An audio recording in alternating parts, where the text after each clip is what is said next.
BCom part first, subject banking and financial management, paper first, economic environment in India का एक महत्वपूर्ण topic है विश्व व्यापार संगठन एवं भारतीय कृषि, world trade organisation and Indian agriculture.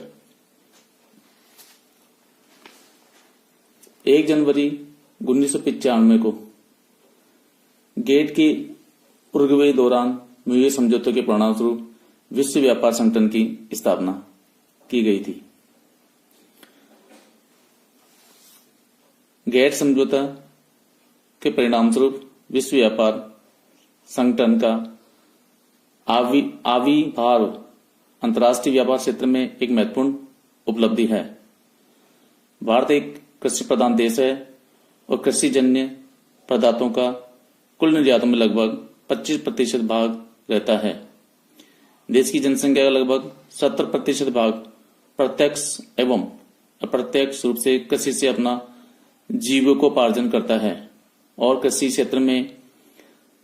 क्षेत्र से राष्ट्रीय आय का लगभग 15 से 20% भाग प्राप्त होता है।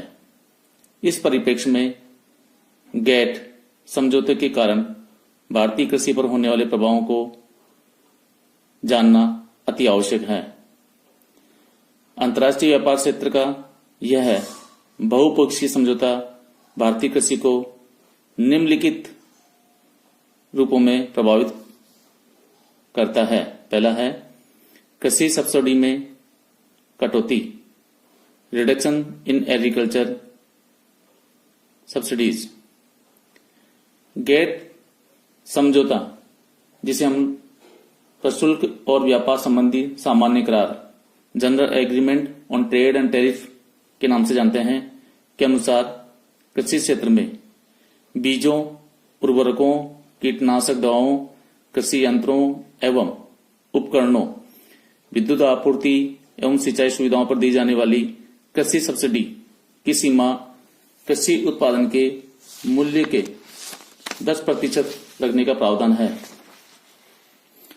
स्पष्ट है कि जिन देशों में अधिक कृषि सब्सिडी दी जा रही है उन्हें सब्सिडी में कटौती को बाध्य किया गया है।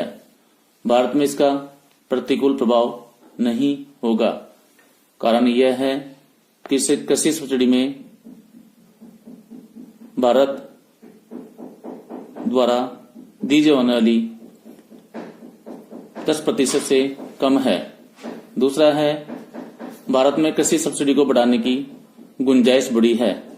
यद्यपि 1991-92 से 1993-94 के बीच 3 वर्षों में कृषि सब्सिडी में भारी कटौती की गई है, जिससे कृषकों को बीजों, उर्वरकों, कीटनाशक दवाओं एवं विद्युत आपूर्ति के ऊंचे मूल्यों चुकाने को बाध्य होना पड़ा है। किंतु तत्कालीन वाणिज्य मंत्री प्रणब मुखर्जी के अनुसार गेट समझौते के सब्सिडी कटौती प्रावधान से भारत में कृषि सब्सिडी बढ़ोतरी की गुंजाइश रहेगी, ऐसा कहा गया था। क्योंकि भारत में दी जाने वाली कृषि सब्सिडी कृषि उत्पादन के मूल्यों के लगभग 5 से 6% ही थी, जबकि समझौते में यह 10% की जाने का निर्धारण किया गया है। भारत को कृषि उपज निर्यातों में लाभ का अवसर मिलेगा, क्योंकि जब अन्य विकसित देशों को कृषि सब्सिडी में कमी करनी पड़ेगी तो उनकी लागत बढ़ेगी और कृषि उपज के मूल्यों पर भारत को अपनी कृषि उपज के निर्यातों को बढ़ाने में अवसर प्राप्त होगा, ऐसा उस समय निर्धारित किया गया था। भारत की सार्वजनिक वितरण प्रणाली को भी इस समझौते से कोई खतरा नहीं है, क्योंकि कृषि सब्सिडी में कटौती का उपभोक्ता सब्सिडी से कोई लेना देना नहीं है। खाद्यान्नों की न्यूनतम समर्थन मूल्य नीति जारी रहेगी। खाद्यान्नों की न्यूनतम समर्थन मूल्य और बाजार मूल्य में समानता रखने की भी इस समझौते में कोई बाध्यता नहीं है। अतः हमारी न्यूनतम समर्थन मूल्य नीति भी यथावत रहने की बात कही गई थी। इसके अलावा एक दूसरा बिंदु भी है, वह है बौद्धिक संपदा अधिकार की सुरक्षा। Trade related intellectual property rights trips.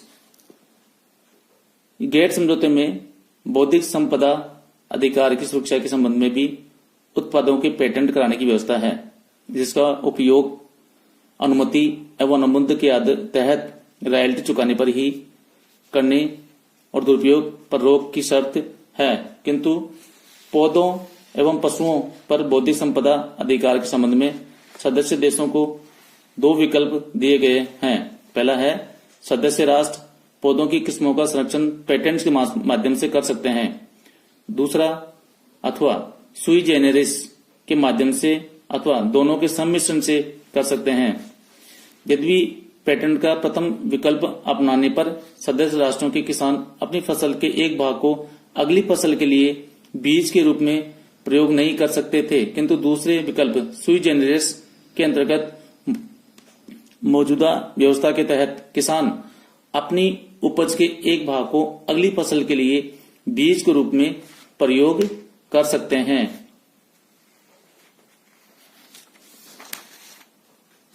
तीसरा बिंदु है, प्रत्यक्ष अनुदान के रूप में दी जाने वाली निर्यात संबंधी सब्सिडी में कटौती करना। गेट समझौते में प्रत्यक्ष अनुदान के रूप में दी जाने वाली निर्यात सब्सिडी में कटौती का प्रावधान भी किया गया है, जिसके अंतर्गत निर्यात सब्सिडी को 1993 से 1999 तक बजट प्रावधान एवं मात्रा में क्रमशः 36% तथा 24% की कटौती करनी होगी। इस प्रावधान का भी भारतीय कृषि पर कोई प्रतिकूल प्रभाव नहीं पड़ा है, क्योंकि विदेशी विनिमय के तहत निर्यात सब्सिडी का भारत लाभ उठाता रहा है। इसके अलावा भारतीय कृषि पर एक और बिंदु का प्रभाव पड़ा है, वह है कृषि उत्पादों पर सीमा शुल्क में कटौती।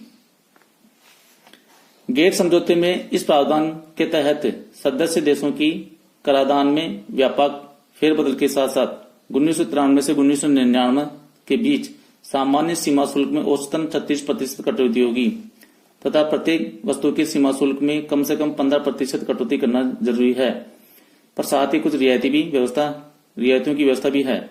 भारत को सीमा शुल्क में कटौती का लाभ मिलने की संभावना है, क्योंकि औद्योगिक विकसित देशों में तटकर एवं अन्य शुल्क प्रतिबंध हटने से भारतीय कृषि उत्पादों को विदेशी बाजारों में अच्छी प्रतिस्पर्धा का वातावरण बनेगा और भारतीय कृषि उत्पादों के निर्यात को बढ़ावा मिलने की संभावना है।